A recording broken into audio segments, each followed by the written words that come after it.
মালিক জিজ্ঞাসা করে প্রতিদিন, বান্দা কি কারণে আমাকে ছেড়ে দিলা? হ্যাঁ, রাত 12টা বাজে তুমি ঘুমায় গেলা, মা ঘুমায় গেল, বাপ ঘুমায় গেল, বিবিও ঘুমায় গেছে, পাড়া পড়শি ঘুমায় গেছে। আল্লাহ বলেন আমি তো ঘুমাই নাই। বান্দা আমিও তো ঘুমাই নাই, সারাদিনে আমিও তো জগৎটা পরিচালনা করছি, তবুও তো আমার কোনো ক্লান্তি নাই, আমি তো ঘুমাই নাই। কেন ঘুমাই নাই জানো বান্দা? রাতের 2টা বাজে যদি তোমার পেশাব করতে হয়, রাতের 3টা বাজে যদি তোমার দরজা খুলতে হয়, তখন যদি তোমাকে উঠতে হয়, আর আমি যদি ঘুমায় যাই বান্দা, তোমারে চোখ মেলে দিবে কে?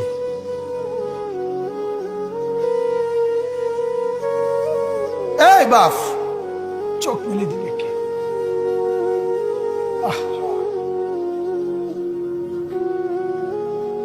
আল্লাহ আমাদেরকে মাফ করে। কোরআনুল কারীমের মধ্যে আল্লাহ তাআলা বলছে ওয়াহুয়াল্লাযী ইয়াতাওয়াফাকুম বিল-লাইল। কোরআনে আল্লাহ বলে, বান্দা শোনো, প্রত্যেকটা মানুষকে রাত গভীরে যে ঘুম আমি দেই, সেটা ঘুম না, আমি ওয়াফাত দেই, আমি মূলত মৃত্যু দিয়ে দেই। আবার আমি দয়া করে একটা নির্দিষ্ট সময় পরে চূড়ান্ত মৃত্যু দেব বলে আমি আবার সেই হায়াত সকালবেলা যখন জাগতে শুরু হয় তখন আমি ফিরে দেয় আল্লাহ। এমনও মানুষ আছে পৃথিবীতে, রাত্রিবেলা ঘুমাইছিল ভালো মানুষ, সকালবেলা আর জাগে নাই। আমার একজন দূরসম্পর্কীয় চাচা আছে, প্রফেসর ছিলেন, ভালো মানুষ ছিলেন, রাত্রিবেলা জলজ্জান্ত মানুষ ঘুমাইছে, সকালবেলা আর দরজা খুলে দেখছে ওই মানুষটা জীবিত ছিল না, মারা গেছে। হতে পারে না? হতে পারে কিনা বলেন না? তাইলে বছরের পর বছর, মাসের পর মাস, এই বাপ, বাহিরের কারো চিন্তা করে বাদ দেন। আপনারা যারা বসছেন, আপনাকে বলছি, আপনি কষ্ট করে বসছেন, রাতের 12টা বাজে, রাতের 12টা বাজে, এত কষ্ট করে বসছেন, বিনিময়ে একটু ভাবেন, একটু ভাবেন, অনুরোধ আমার, একটু ভাবেন। আজ মাঝে মাঝে মন চায় আল্লাহর বান্দা মুসলমানদেরকে বুকে জড়ায় ধরে কাঁদি যে বাপ কেন এত ভুল করছেন, আল্লাহকে কেন এত নারাজ করছেন? যার বিবি বেপর্দা, আপনি আল্লাহকে কত পরিমাণ নারাজ করাচ্ছেন। যার স্ত্রী, যার মেয়ে বেপর্দা, আপনি আল্লাহকে কি পরিমাণ নারাজ করছেন বলেন?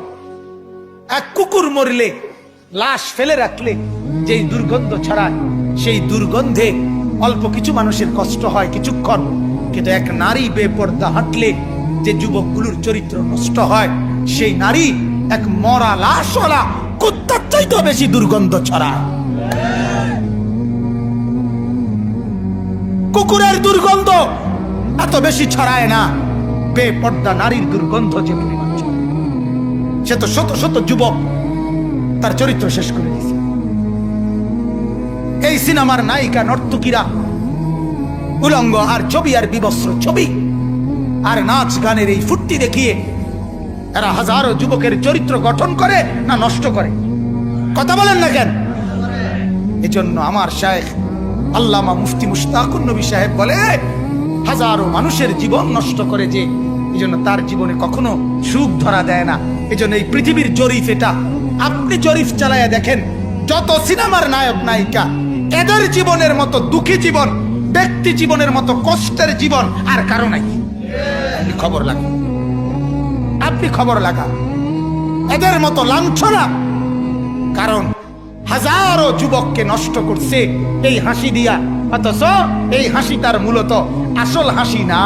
এই হাসি যদি ল্যাবে অথবা ডায়াগনস্টিক সেন্টারে পরীক্ষা করায়, প্রত্যেকটা হাসির মধ্যে ফরমালিন পাওয়া যাবে। কি পাওয়া যাবে? ফরমালিন। ফরমালিন।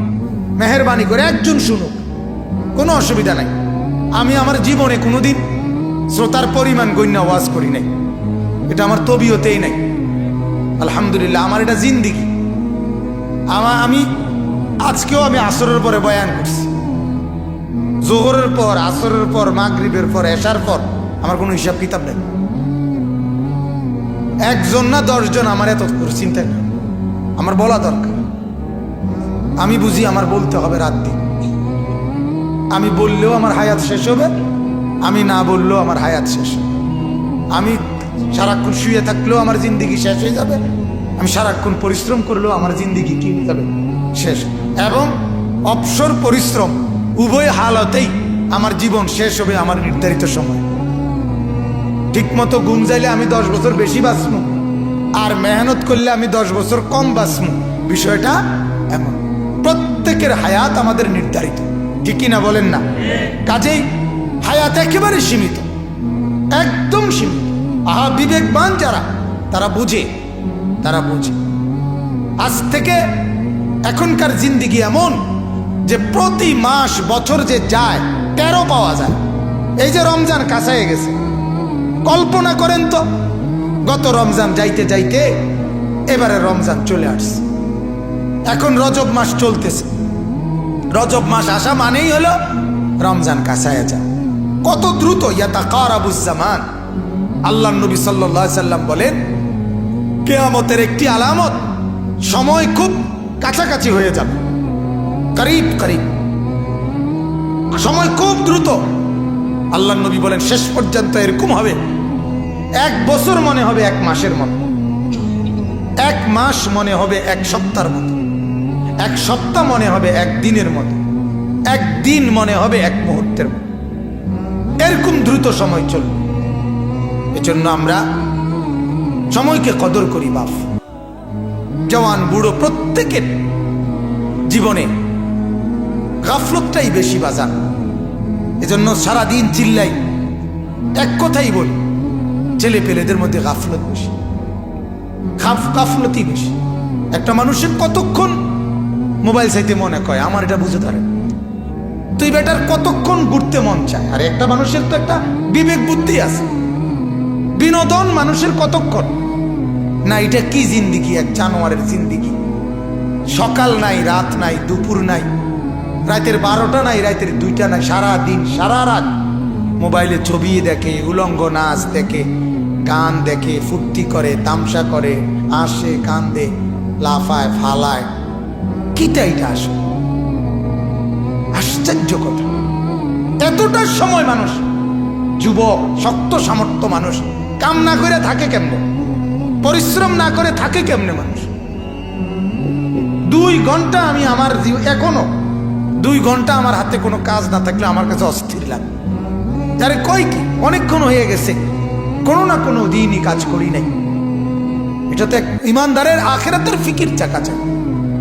হাদিসের মধ্যে আছে, ফজরের নামাজ পড়ার পরে আল্লাহর নবী সাল্লাল্লাহু আলাইহি সাল্লাম মাঝে মাঝে জোহরের নামাজের ওয়াক্ত হতেই, মানে ওয়াক্ত হইলেই নবীজি বলতেন সাথে সাথে, ইয়া বেলাল কুম, ও বেলাল ওঠো না, আরে আজান দাও, আরিহনা বিসসালাহ।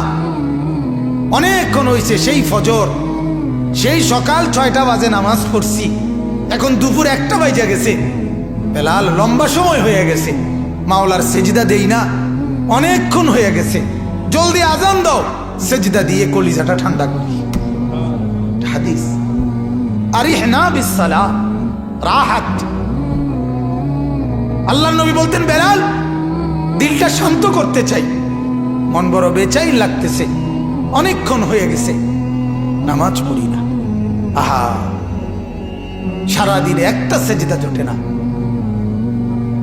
1 সপ্তাহে 1 ওয়াক্ত নামাজ পড়ে না, 1 মাসে 1 ওয়াক্ত নামাজ পড়ে না, 1টা বছর কোনোদিন ফজরের নামাজের সেজদা দিতে পারলো না। হায় হা, তার হালাত কি আসলে, কি অবস্থা বলেন না, ভাবেন না, কি জীবন, কেমনে রাত কাটায়, কেমনে দিন কাটায়, কিভাবে জিন্দিগি পার করে। আহারে, আহ আহ, এই ঘুরতেছে ফিরতেছে, কার মেয়ের পিছনে ঘুরতেছে, কার মাইয়া দেখতেছে, উলঙ্গ ছবি দেখতেছে, নর্তকী দেখতেছে, কিতা দেখে, কি করে, লাভ কি, লোকসান কি, কিচ্ছুর কোনো খবর, কোনো জিন্দিগির কোনো দিক নির্দেশনা, জিন্দিগির কোনো লক্ষ্য, টার্গেট, কিচ্ছু না, কিচ্ছু। এমনিতেই চলছে ফিরছে, খাইতেছে, ঘুমাইতেছে। এই হলো হালাত। লাখ লাখ যুবক যুবতীর, ছেলে মেয়ের জীবন যাদের জীবনের কোনো গন্তব্য নেই। যে নৌকায় উঠছে সেটা কোথায় ভিড়বে জানে না, কোথায় ভিড়বে জানে না, জিন্দিগি কোথায় গিয়ে লাগবে। মন চাইলে বিদেশ গেলাম, মন না চাইলে দেশে কাম করলাম, হ্যাঁ একটা না একটা কিছু। আর কিটা বাপ মাই তো চিন্তা করবো, ফাইলে বিদেশ দিব, নইলে বা গ্রামে কাম লইয়া দিব, নইলে বাজারে দোয়ান লইয়া দিব, হেতারাই তো একটা না একটা বুঝ করিয়া দিব। আমার আর কিটা, এটা তো আসলে একটা মানুষের জীবন হইতে পারে না। মানুষ মানে তো তার একটা টার্গেট থাকবে, তার একটা জিন্দগির গতি থাকবে। আমি তো হাইওয়ান না, আমি জানোয়ার না ভাইয়া, আমি তো পশু না। আমার জীবনের একটা লক্ষ্য উদ্দেশ্য আছে। একটা বাসে উঠার পরে যদি কন্ট্রাক্টর জিজ্ঞাসা করে ভাই তুমি কোথায় নামবা, সে যদি বলে তা আপনার মন মতো একখানে নামাই দিয়ে, কথা কয় না, পুরা বাসের প্যাসেঞ্জার তারে পাগল কইতো না, আরে এই ছাগল কীর্তি উঠাইলি, এটা কিতে রে কি একখানে নামাই দিত, এই পাগল কীর্তে গায়ে বলবে কি না বলেন? তো তাইলে একটা ছেলেকে যখন জিজ্ঞাসা করে কি করো, কয় ঘুরি গাড়িয়ে পাগলে না তুই বেটা, গরজ গারজ কি দাবা, সুস্থ মানুষ আপনি ঘুরে গাড়ে কেমনে বলেন আপনি? ঘুরি গাড়িয়ে ঘুরে গাড়ে বলে, এই ঘুরে গাড়ে সেই 3টা বাজে বাইরেছে, রাতের 12টা বাজে ঘরে আসছে, কিতা করছে? গুচ্ছি খাচ্ছি, বন্ধুদের লগে আড্ডা দিছি। কিতা আড্ডা? কিটা আড্ডাটা কি? কি আড্ডা কি দিছ? আহা, কিছুই জানে না। বন্ধু তুমি আজ যতই আড়াল হও, ছেলেরা যত আড়ালই হোক, বাবারা যত আড়ালই হোক, আজকে হুজুরের সামনে গেলেন না, আজকে মসজিদের সামনে গেলেন না, আজকে দ্বীনের সামনে গেলেন না, আজকে মনে করলেন আপনি মসজিদে না গিয়েও তো জিন্দেগি চলে, হুজুরের কাছে না গিয়েও তো জিন্দেগি চলে, নামাজ ছাড়াও তো ভাত মিলে, আমিও তো বলি মিলে। আরে নামাজ ছাড়া ভাত তো কুত্তারও মেলে, ভাত তো জানোয়ারেরও মেলে, ভাত তো বেঈমানেরও মেলে। এটা তো আশ্চর্যের কিছু না বেটা। ভাত খাবার, এটা তো বেঈমানেও খায়। তাহলে আজ যদিও তুমি মনে করো এখানে এদিক দিয়া হেদিক দিয়া, এই পাশ ওই পাশ দিয়া আড়াল হইয়া হইয়া তুমি পার হইয়া গেলা, কারো সামনে পড়লা না, কেউ দেখলো না, কিন্তু অচিরেই আল্লাহ তাআলা বলেন ইয়াউমা তুবলাস সারাইর, শুধুমাত্র তোমার বাহ্যিক কৃতকর্ম না, তোমার অন্তরে 24 ঘন্টা যত কথা উঠানামা করছিল, খারাপ চিন্তা, চেতনা, কল্পনা, আবেগ, অনুভূতি, আল্লাহর কসম আল্লাহ কোরআনে বলে সেগুলো হাসরের ময়দানে আমি আল্লাহ আমলনামার মধ্যে লিখিত দেখাবো। ইয়াউমা তুবলাস সারাইর, বুঝেন? এখন তো দিলের কথা কেউ জানে না, আপনার ভিতরে কি ঘুরতেছে আমি জানি, আপনি জানেন আমার দিলে কি ঘুরতেছে। আল্লাহ তাআলা বলে সেগুলো আমি তোমার সামনে দেখাবো। আফালা ইয়ালামু ইদা বু'থিরা মা ফিল কুবুর ওয়া হুসিলা মা ফিস সুদূর, মা ফিস সুদূর, তোমার অন্তরের ভেতরে যেগুলো, এগুলো আমি আল্লাহ তাআলা খুলে দেব। তাইলে আমার কথা হলো এটাই, এই কথা আমরা একেবারে নীরবে ঠান্ডা মাথায় একটা সেকেন্ড বিবেককে কাজে লাগাইয়া, আপনারাই যারা বসছেন, এই কয়জন মানুষ, এই ছেলেরা বাবারা, আমরাই বোঝেন, আমরা যে কথা নিশ্চিত যে আমি যত দিকেই ঘুরি না কেন, যত দিকে যত বুদ্ধি ফন্দি খাটাই না কেন, আল্লাহর সামনে আমাকে সামনে দাঁড়াইতেই হবে, আমাকে কবরে যেতেই হবে। ঠিক কিনা বলেন? এটা আমি মানি কিংবা না মানি, স্বীকার করি আর না করি, কবরে আমাকে, কথা বলেন না, যেতেই হবে, কোনো সন্দেহ। যেহেতু কোনো সন্দেহই নাই, যেহেতু কোনো এই ব্যাপারে কোনো সন্দেহ নাই, অতএব আল্লাহর কথা মেনে নেওয়ার মধ্যেই কামিয়াব। কারণ ওনাকে ছাড়া যেহেতু আমার আর কোনো কি নাই উপায়। কুল ইন্নাল মাউতাল্লাযী তাফিররুনা মিনহু ফাইন্নাহু মুলাকীকুম, আল্লাহ তাআলা বলেন ও বান্দা, মৃত্যু থেকে তুমি যেখানেই পলায়ন করো না কেন, মৃত্যু তোমার সাথে মোলাকাত করবেই করবে। তুমি দেখা করতে হবে না, সেই তোমার সাথে দেখা। তুমি মৃত্যুকে ডাকতে হবে না, মরণ তোমাকেই ডেকে নিয়ে আসবে। মরণ নিজেই তোমার সাথে দেখা করবে, সেই তোমাকে কবরে আনবে। তুমি আসতে হবে না। হাদিসের মধ্যে আছে, আল্লাহ নবী সাল্লাল্লাহু আলাইহি ওয়াসাল্লাম হাদিসে ইরশাদ করেছেন, প্রত্যেকটা নাফরমানের লাশ যখন খাটের মধ্যে করে কাঁধে তোলে, মানে কবরস্থানে নেওয়ার জন্য যখন লাশ খাটের মধ্যে কাঁধে তুলে নেয়, তখন এই পরিমাণ চিৎকার করে ওই নাফরমান লাশের খাটের মধ্যে। আল্লাহ নবী সাল্লাল্লাহু আলাইহি সাল্লাম বলেন, যদি একটা সেকেন্ডের চিৎকার তোমরা ওই নাফরমানের শুনতা, তাহলে পৃথিবীর কোনো মানুষ কাউকে কাঁধে আর লাশের খাটিয়া তুলতো না, বরং ফেলে রাখতো আর কুকুর বিড়ালে খাইতো। এরা শুধু চিৎকার করে নাফরমান বলে, আল্লাহর দোহাই আমার স্বজনরা আমার ওইদিকে নিও না, ওই কবরে আমারে নিও না, নিও না আমারে ওইখানে, নিও না আমারে, নিও না। হায় তোমরা আমারে কই নিচ্ছ? তোমরা না আমার স্বজন, তোমরা না আমার সন্তান। গতকালকের আগের দিন আমি এক মসজিদে আসরের নামাজ পড়ছি। তো মসজিদের পাশে কবরস্থান, এই কবরস্থানে আপনার আমার পরিচিত, আমার মাদ্রাসার সামনে। তো মসজিদের যে অজুর জায়গাটা, কবরস্থানের ওয়ালটা ঘেঁষা অজুর জায়গা। এই কবরস্থানের ভিতরে একটা কবর আপনার, আমি নিজে ওনার জানাজায় ছিলাম। উনি ইটালি প্রবাসী, অনেক সম্পদওয়ালা, অনেক মালওয়ালা ছিল। উনি মারা গেছেন, ওনার দাফন হয়েছে এটার ভিতরে। আহা, আমি দেখলাম, অনেকক্ষণ তাকায় রইলাম এই উজু করতে বসে। ওনার এই ট্যাংরা বেড়া দিয়া কবরটার মধ্যে, ওই যে ফাঁক ফাঁকওয়ালা বেড়া বানায় না, এরকম বেড়া দিয়া আপনার কবরটার মধ্যে আছে। আর এই পুরাটা কবরের এই জায়গাটা এই পরিমাণ আগাছা, পাতা লতা ফাতা ভরে রয়েছে। এটা দেখা আমার এতটা, অনেকক্ষণ তাকায় রইলাম মনটার মধ্যে যে হায় মাওলা, এটা সেই লোক, যে লোকের বাড়িটা এত অত্যাধুনিক টাইলসের, যে বাড়িতে একটা পাতা, একটা ময়লার টুকরা পড়তে দেয় নাই, এই পরিমাণ কর্মচারী সাফ সুতরা করে রাখছে। আর আজকে তার ছেলেরা কোথায়, তার বউ কোথায়? ঈদ গেল, ঈদের পরের দিন, পরের দিনের পরে দ্বিতীয় দিন, কোথায় ঈদ? তারা তো ঈদের আনন্দ করতেছে, বিবি বাচ্চা।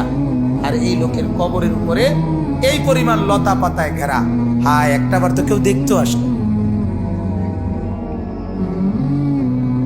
3 সন্তান, ওই বেটার 3 জন ইটালি, এর নাম দুনিয়া। আমার খুব মনে হয়েছে যে হ্যাঁ, এর নাম কি পরিমাণ মেহনত করছিল এই লোক। আজ তোমার কবরের এই হালাল, আজ তোমার কবরের উপরে একটা ট্যাংরা বেড়া, তোমার বিল্ডিং আলিশান ফেলে আসছো যেটা, আজ তোমার কবরের ঝোপঝাড় লতা পাতা গুলো পরিষ্কার করার কেউ নেই। হ্যাঁ, এজন্য এটা বোঝা উচিত, এটা খেয়াল করা উচিত। আল্লাহ তাআলা এই জন্য বলছে, বান্দা তুমি তো আমার থেকে আড়াল হইতে পারবা না, তুমি তো কবর থেকে আড়াল হইতে পারবা না। কেমনে আড়াল হইবে? আইনামা তাকুনু ইউদরিকুমুল মাউত ওয়ালাউ কুনতুম ফি বুরুজিন মুশাইয়াদা। রব্বুল আলামিন বলেন, যদি সুউচ্চ দেওয়াল আর একেবারে নিশ্ছিদ্র, কোনো দরজা নাই, জানালা নাই, ছিদ্র নাই, একটা পিঁপড়া কিংবা মশা ঢুকবারও জায়গা নাই, এমন একটা ছিদ্রও নাই, এমন দেওয়াল ঘেরা, এমন উচ্চ, যদি তুমি এর ভিতরেও গিয়ে আশ্রয় নাও, ইউদরিকুমুল মাউত, মৃত্যু তোমার সেখানেই পৌঁছে যাবে। দেখবে একদিন তোমাকে ওইখান থেকেই নিয়ে আসবে। আল্লাহ তাআলাকে বাদ দিয়ে ভাইয়া তুমি ভাবো, জওয়ান ছেলে যারা বলছো, যে কয়জন বাপ, তুমি ভাবো, তুমি ভাবো সারাদিনে কি করছো, সারাদিনে কি করছো, সারাদিনে কত বন্ধুর কত আবদার পূরণ করলাম, অথচ নামাজ পড়তে পারলাম না। কেন ভাইয়া? তুমি মুসলমান না? তুমি মুসলমান না? তুমি মুসলমান পরিচয় দাও কিভাবে? এখানেও তো অনেকে আছে, এই কয়জনের ভিতরও বেনামাজি চেহারা আছে, আমি দেখলেই চিনি। নামাজি মানুষ বহুত দিন ধরে দেখি না, চিনি তো আমি তার